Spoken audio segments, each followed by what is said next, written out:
Hello and welcome to Euractiv's EU Tweets of the Week. Metsola is president, as everyone guessed. Berlusconi resurgence has EU watchers stressed. And there's a new sheriff in town to fight the digital Wild West.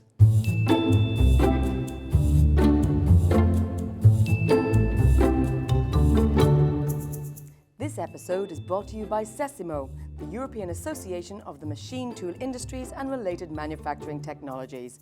More about them later on.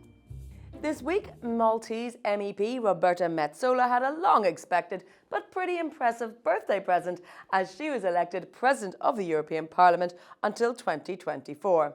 Her first job? A press conference with French President Emmanuel Macron.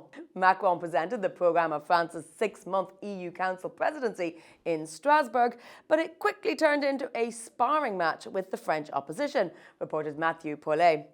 And journalists then walked out of the Macron-Metsola press conference after they refused to take questions from the media. Talking about the need to strengthen democracy in the Union for about 2 hours and then refusing to answer questions from journalists. Brilliant, said a very sarcastic Beatriz Rios. Perhaps we need a recap on what a press conference actually means. Elsewhere, like many of us, DG Meme is not ready for a fourth wave of Berlusconi. Italy's Bunga Bunga leader returns once again, throwing his hat in the ring for the country's presidency, resulting in a lot of raised eyebrows around Europe.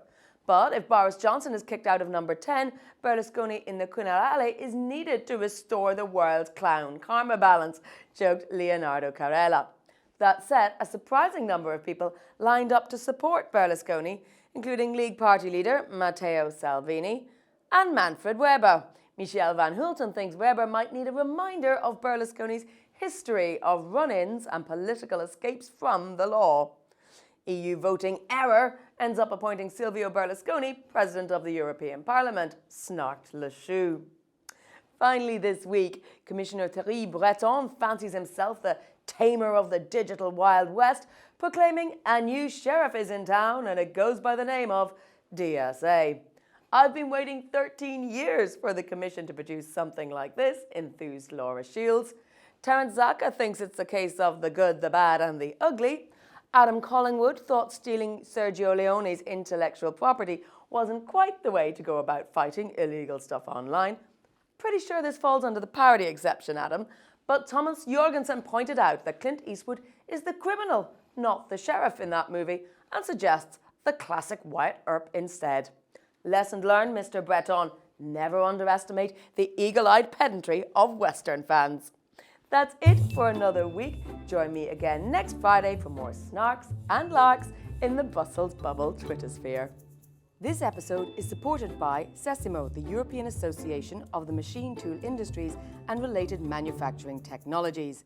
As part of EU Industry Days, they'll be hosting a virtual conference on the 11th of February, so register online to find out more on the topic of preparing the workforce for the future of manufacturing.